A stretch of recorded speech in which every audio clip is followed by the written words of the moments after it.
안녕하세요. 6월 1일 수요일 오늘의 와플 터치 본문은 빌립보서 4장 10절에서 23절 말씀입니다. 사도 바울은 빌립보 교회에 보내는 이 편지를 이제 마무리하려고 하는데요. 이 마지막 단락에는 빌립보 교회 성도들이 에바브로디도를 통해 보내준 후원금에 대한 감사와 바울의 개인적인 신앙 고백, 그리고 성도들을 향한 축복이 담겨 있습니다. 묵상할 내용이 너무도 많은 참으로 풍성한 본문이지만 오늘은 크게 두 가지 사실만 함께 생각해 보려고 합니다. 첫째로 저는 우리 그리스도인들의 인생 여정은 섬기고 섬김받는 복되고 아름다운 여정이라는 그런 생각이 들었습니다. 그것은 하나님의 모든 선하고 아름다운 일들은 섬기고 섬김받는 일을 통해 풍성해지고 성취된다는 의미이기도 할 거예요.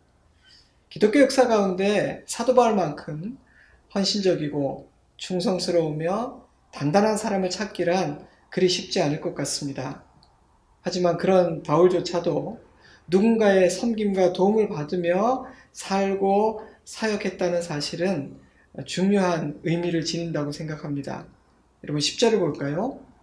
여러분이 나에 대하여 다시 관심을 갖게 되어 나는 주님 안에서 크게 기뻐합니다.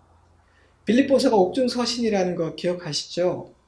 물론 바울은 이 편지 내내 강조되고 있는 바처럼 그리스도 안에서 기뻐하는 사람이었고 그 어떤 상황에서도 자족하는 비결을 배운 감사의 사람이었지만 빌립보 교회 성도들이 보내준 선물과 에바브로디도가 전해준 그들이 바울을 위해서 기도하고 있으며 바울의 고난에 함께하고 있다는 소식은 큰 위로와 기쁨이 되었습니다.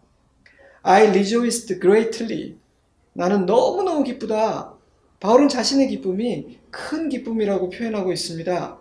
비록 메인 몸이지만 이 단락을 기록하는 그의 입에는 감사와 기쁨으로 인한 미소가 지어지지 않았을까요?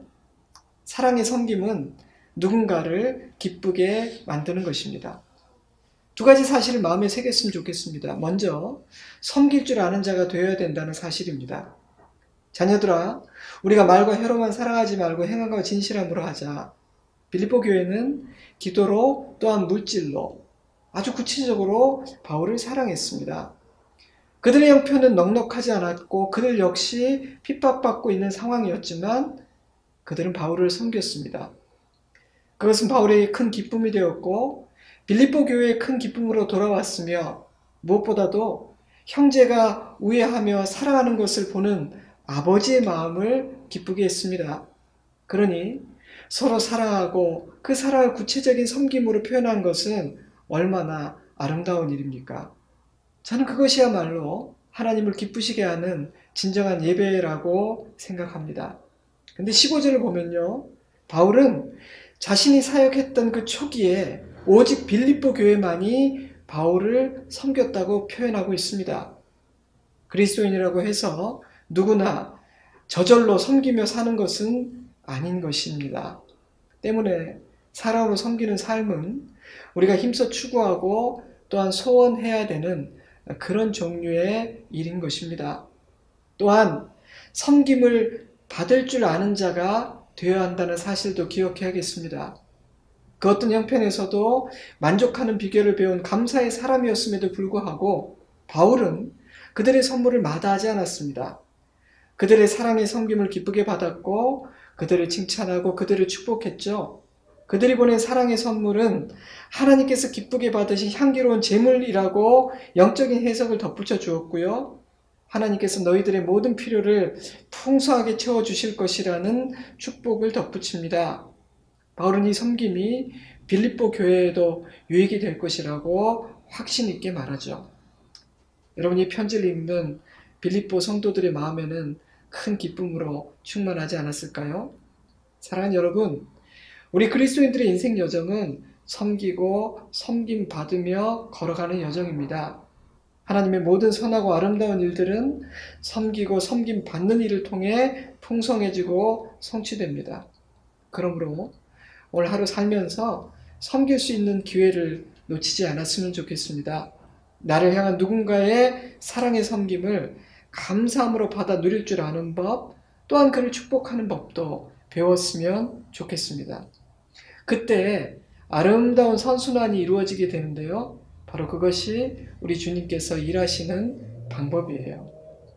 둘째로 저는 우리 그리스도인들은 언제 어떤 상황에서도 감사할 수 있는 사람이며 감사는 배울 수 있는 것일 뿐 아니라 배워야 하는 것임을 생각했습니다. 물론 감사는 성령의 사람들에게 자연스럽게 맺히는 성령의 열매 중 하나입니다. 하지만 범사에 감사하는 삶, 어떤 형편에서도 자족하는 삶을 사는 것은 쉬운 일이 아닙니다. 어떤 주인이 우연히 자기 하녀의 혼잣말을 듣게 됩니다. 5파운드만 있으면 정말 행복할 텐데 마음이 착했던 주인은 그녀를 불러 5파운드를 주죠. 나는 당신이 이 5파운드로 인해서 행복해졌으면 좋겠어요. 꼭 필요한 일에 사용하세요. 그렇게 돈을 주고 흐뭇한 마음으로 부엌을 나섰던 주인은 하녀가 혼자 하는 말을 듣게 되죠. 난 참 바보야. 10파운드가 필요하다고 말했으면 더 좋았을 텐데. 여러분, 우리에게는 내게 있는 것보다는 없는 것을 주목하는 죄된 성향이 있기 때문에 비교와 욕심이 우리의 감사를 가로막게 됩니다.